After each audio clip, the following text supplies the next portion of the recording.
Olá, e retomando então, para quem não acompanhou o bloco passado, o professor está nos dando aqui informações importantíssimas. E o professor geólogo, o professor Paulo, despertou aqui uma curiosidade que até o nosso assistente de produção, o Nelson, perguntou, peraí, quantos quilômetros tem o Rio Nilo, quantos quilômetros tem o Amazonas? E o senhor fez uma correção aí com relação à postura dos ingleses. Vamos voltar ao tema, professor. Então, o que a gente estava discutindo aqui, off, né, é que as medidas inglesas do Nilo nos surpreenderam, porque na forma como nós medimos, com essas imagens cartograficamente corretas, nos deu um Nilo 250 quilômetros a mais do que estava sendo mapeado. Então, vocês aumentaram, o Nilo, constataram. Né, com esse aumento e também o Rio Amazonas. Né? Então, e qual o instituto que confirmava a medida do Rio? É o instituto inglês da Real Sociedade Geográfica da Inglaterra, né? Que sustenta essas medidas, etc., e que, de repente, devem ter dado uma varada. Aí Mas depois da divulgação dos seus estudos, como é que eles reagiram? Então, a questão está indo para National Geographic, nos Estados Unidos, né? E nós colocamos isso na enciclopédia da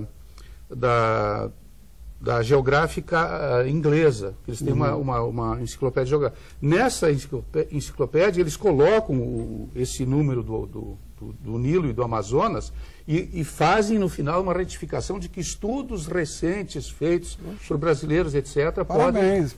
Mais uma vez, a gente provando aí que o melhor do Brasil são os brasileiros. Muito bom. Professor, vamos falar também das imagens de satélite como suporte para estudos sobre o meio ambiente físico, né?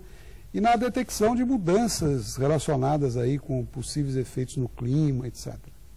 Então, as imagens, na verdade, elas não são definitivas com relação a mudanças climáticas em si, mas elas são positivas no sentido dos indicadores. Quer dizer, identificar na imagem o que está ocorrendo, né? O que está mudando e tornar isso disponível em quantidade, em qualidade, em percepção, em detecção, para quem está modelando o clima possa ter uma utilidade a mais para ver se tal ou não está acontecendo. Isso os climatologistas que o senhor está Climatologistas, os modeladores dos climas. Então, é uma expressão sua que os geólogos, como o senhor são mais conservadores que embalagem de maisena, que não concebem com facilidade mudanças climáticas proclamadas, no caso, pelos climatologistas. Eu gostaria que o senhor explicasse essa expressão, essa definição. Então, tanto fala a embalagem de maisena quanto a embalagem de aveia quaker, né? Tem mais de 100 anos. Não... Publicidade pode fazer, não tem problema.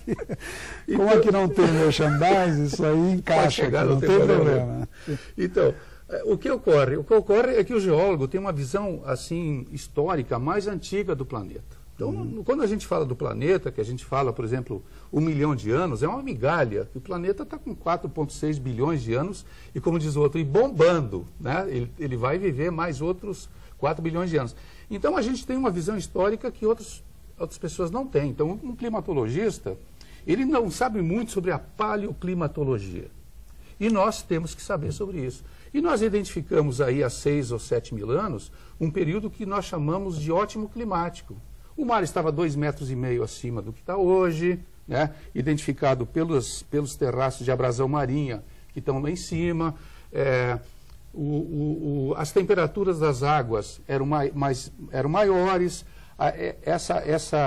Essa mancha de água quente que vai para o sul do Brasil não parava ali em Cabo Frio, coisa assim, vinha até o Rio Grande do Sul. Isso aumentava a temperatura. Então, o que acontecia? A Mata Atlântica surgiu dali e invadiu para dentro do Brasil. Quer dizer, hoje você encontra a Mata Atlântica em Foz do Iguaçu, não é à toa, porque antes a Mata Atlântica ia realmente a Foz do Iguaçu. Nós vamos, no futuro, reviver isso? Então, eu estou achando que essa é a questão da maisena.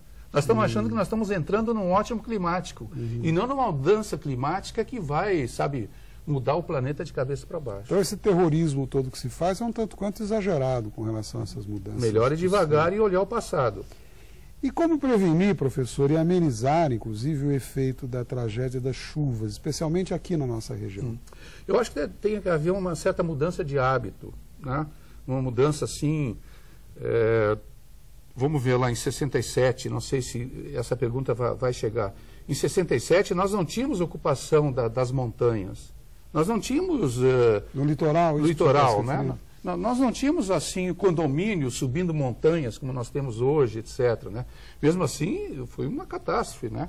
E nós não aprendemos com a catástrofe. Parece que a primeira coisa que a gente faz é esquecer uma catástrofe, até que vem a próxima, né? É que nem dor de parto, né? Esquece a dor de parto até que ela aparece novamente. E a gente precisa pensar em prevenir definitivamente. Mas não tem dúvida. Estados Unidos agora, com esse furacão anunciado, o metrô para de funcionar, tudo preparado, 400 mil pessoas são retiradas da área, e eles já absorvem isso como uma coisa que realmente tem que se fazer, não é isso? Tem que ser administrada, tem que ser prevenida. Não é prevenir, o evento natural ele vai acontecer. Agora, se tu tiveres prevenido para aquilo, a perda de vidas humanas, né? Professor, o senhor usou uma expressão também que eu gostaria até de repetir aqui. O senhor disse que o carnaval está voltando auspiciosamente a São Luís do Paraitinga, né? Com a tradição de São Luís no carnaval. E aí o senhor disse que a próxima inundação também. Eu gostaria que o senhor explicasse. Então, o que eu me referi sobre isso é o seguinte, que as pessoas esquecem os eventos, né? O evento pode ser semana que vem, como pode ser daqui a 10 anos. Mas o que eles fazem? Eles voltam a repetir os mesmos erros. Ou seja, reconstruir aquilo que a água destruiu. Será que não seria o caso, por exemplo, de reconstruir a nossa igreja maravilhosa num local onde as cheias não chegam? Não seria o caso de pegar aqueles mercados... Mas ali? as pessoas arraigadas a essas tradições, que se apegam a isso, acham que é um crime tirado ali, como é que fica? Como é que vai conciliar isso? Então, aí é o seguinte, a pessoa tem que assumir essa situação. Não adianta chorar depois que perdeu isso, perdeu aquilo. Quer dizer, ela sabia que aquilo ia acontecer. E esse fenômeno que aconteceu lá, 2 anos, 3 anos, não foi atípico. Ele pode se repetir como ele aconteceu. Não tem dúvida. É só cair a chuva no lugar certo, né? E fazer aquele rio Paraitinga acelerar, como ele foi acelerado, e não ter vazão para aquela água vazar. Ele vai vazar para onde? Vai vazar para a igreja, vai vazar para o bairro, vai vazar para as pessoas. Para as casas.